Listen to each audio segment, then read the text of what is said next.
Hello friends, पिछले lecture में हमने सेक्शन 12, 13 एंड 14 किया था। 12 में हमने बात की थी कि लीगल प्रोसीडिंग्स अगर चल रही हैं उसमें हमने पीरियड ऑफ लिमिटेशन को अगर कंप्यूट करना है तो वहाँ पे हमने जिस दिन से पीरियड ऑफ लिमिटेशन स्टार्ट हुआ है, रिकॉन हुआ है, उसको एक्सक्लूड करना है। और जो भी हमने अगर अपील एप्लीकेशन या सूट के लिए जो ऑर्डर्स के अगेंस्ट हमने अपील वगैरह फाइल करनी है या अवार्ड के को सेट असाइड करवाना है तो हमें जजमेंट की कॉपी लेने के लिए जितना टाइम लगेगा वो टाइम पीरियड एक्सक्लूड होगा। 13 में हमने पॉपर की बात की थी कि अगर पॉपर के लिए एप्लीकेशन लगाई जा रही है कि leave to sue as a pauper और वो रिजेक्ट हो गई तो वहाँ पे कोर्ट अपने डिस्क्रिशन के हिसाब से ये कंसीडर कर लेती है कि जिस दिन अगर प्लांटिफ कोर्ट फी पे करने के लिए तैयार है कि जिस दिन उसने ओरिजिनली एप्लीकेशन लगाई थी to leave to sue as a pauper उस दिन से ही उसने प्लेट फाइल कर लिया था। और 14 में हमने सूट्स और एप्लीकेशंस की बात की थी कि अगर वो रॉन्ग ज्यूरिसडिक्शन में गलती से डल गए हैं तो जितना टाइम गुड फेथ में वो गलत कोर्ट में प्रोसिक्यूट किए गए हैं उतना टाइम हमने एक्सक्लूड करना है। अब सेक्शन 15 की बात करते हैं। सेक्शन 15 कह रहा है exclusion of time in certain other cases. कुछ केसेस की हम बात कर चुके हैं और कुछ केसेस हम सेक्शन 15 में देखेंगे। सेक्शन 15 का फर्स्ट क्लॉज कह रहा है कि अगर कोई सूट या एग्जीक्यूशन एप्लीकेशन को मतलब फाइल करने के लिए एक इंजंक्शन लगी हुई है या फिर कोई ऐसा ऑर्डर है जिसकी वजह से स्टे लगी हुई है तो जब तक जिस दिन वो ऑर्डर इशू हुआ था या इंजंक्शन लगी थी और जिस दिन जब तक वो कंटिन्यू रहती है और जिस दिन वो विड्रॉ हुई है वो सारा का सारा टाइम पीरियड एक्सक्लूड होगा अगर हमने पीरियड ऑफ लिमिटेशन को कंप्यूट करना है। और सेक्शन 15 क्लॉज 2 क्या कह रहा है कि अगर किसी सूट के लिए मतलब आपने नोटिस देना होता है तो जैसे कि आप ऐसे ही ले लीजिए कि अगर हमने गवर्नमेंट सर्वेंट के अगेंस्ट अगर हमने कोई सूट फाइल करना है तो सेक्शन 80 ऑफ सीपीसी के अकॉर्डिंगली हमें वहां पे 2 मंथ्स का नोटिस देना पड़ता है। तो जिस केस में हमें नोटिस देना जरूरी है तो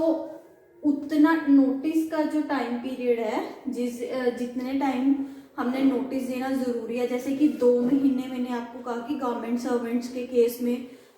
2 महीने का नोटिस देना जरूरी है तो भाई 2 महीने का टाइम पीरियड एक्सक्लूड किया जाएगा। और कुछ केसेस में जिसमें गवर्नमेंट की अगर हमने केस फाइल करना है तो गवर्नमेंट की पहले कंसेंट या परमिशन लेनी जरूरी होती है तो उस कंसेंट को लेने के लिए जितना टाइम हमें लगा है वो टाइम पीरियड एक्सक्लूड होगा। ये 15 क्लॉज 2 में कहा गया है। हाँ जी, 15 क्लॉज 2 में जब हमने कंसेंट लेनी है गवर्नमेंट की तो जिस दिन हमने कंसेंट लेने के लिए एप्लीकेशन डाली है और जिस दिन हमें कंसेंट मिली है वो दोनों दिन एक्सक्लूड नहीं होंगे, वो दोनों दिन काउंट होंगे पीरियड ऑफ लिमिटेशन। अब यहाँ पे 15 क्लॉज 3 में क्या है कि अगर पीरियड ऑफ लिमिटेशन किसी सूट के रिगार्डिंग या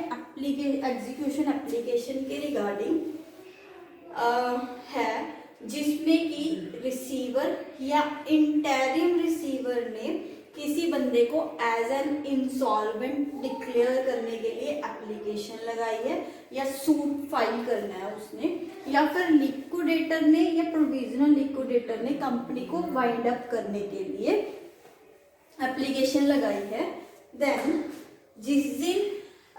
वो प्रोसीडिंग स्टार्ट हुई है और दूसरी चीज कि जिस दिन रिसीवर अपॉइंट हुआ है या लिक्विडेटर अपॉइंट हुआ है उसकी अपॉइंटमेंट के 3 महीने बाद तक का टाइम एक्सक्लूड होगा पीरियड ऑफ लिमिटेशन से। और सेक्शन 15 क्लॉज 4 क्या कह रहा है कि अगर मान लो किसी ने डिक्री होल्डर ने डिक्री ले ली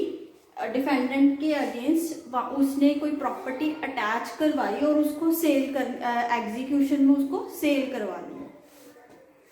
दिया। जब एग्जीक्यूशन में जिस बंदे ने भी परचेज की है प्रॉपर्टी, अब वो पोजेशन लेना चाह रहा है, डिफेंडेंट उसको पोजेशन नहीं दे रहा, तो उसने अगर सूट फाइल करना है, वो सूट कब फाइल करे, सूट फाइल करना है तो उधर से डिफेंडेंट ने क्या किया, उसने उस परचेज को सेट असाइड करने के लिए कोर्ट में वो प्रोसीडिंग स्टार्ट कर दी। तो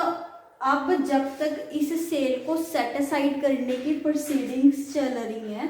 तब तक वो बंदा पोजेशन के लिए सूट फाइल नहीं कर सकता। इससे क्या होगा कि अगर मान लो इसने प्रोसीडिंग्स अपनी तरफ से स्टार्ट कर ली, इसकी प्रोसीडिंग्स में ऑर्डर आ गया कि हाँ जी आप ये सेल सेट असाइड कर दी गई है, तो इसके सूट का कोई रीजन ही नहीं रह जाएगा, क्योंकि अब इसको पोजेशन नहीं मिल सकता। तो इसलिए कि इनजस्टिस ना हो किसी के साथ भी, तो ये जब तक ये सेल को सेट असाइड करवाने की प्रोसीडिंग्स चलेंगी, वो टाइम पीरियड एक्सक्लूड होगा। और 15 क्लॉज 5 में ये कहा गया है कि हमने अगर किसी डिफेंडेंट के अगेंस्ट सूट फाइल करना है और जितना टाइम वो इंडिया से बाहर रह रहा है या मतलब जो हमारी सेंट्रल गवर्नमेंट है उसकी अथॉरिटीज के बाहर रह रहा है, तो जितना टाइम वो बाहर रहेगा वो टाइम पीरियड ऑफ लिमिटेशन से एक्सक्लूड किया जाएगा। तो 15 का नक्शल ये है कि अगर हमने कोई भी सूट फाइल करना है जिसमें हमें गवर्नमेंट की कंसेंट की ज़रूरत है या कोई इंजंक्शंस लगी हुई हैं सूट को फाइल करने के लिए, अगर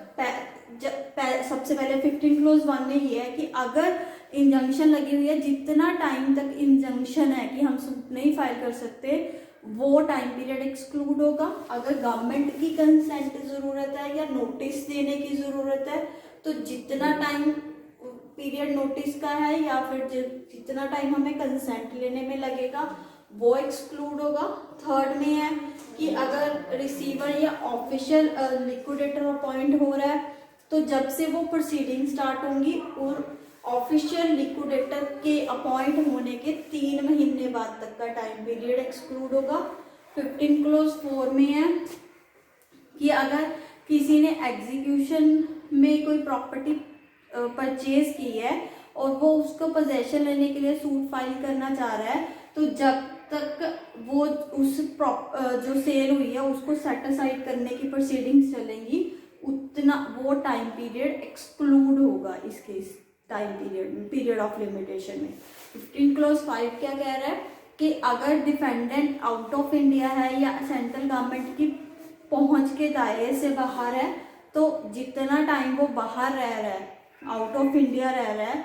तब तक उसका पीरियड ऑफ लिमिटेशन एक्सक्लूड किया जाएगा।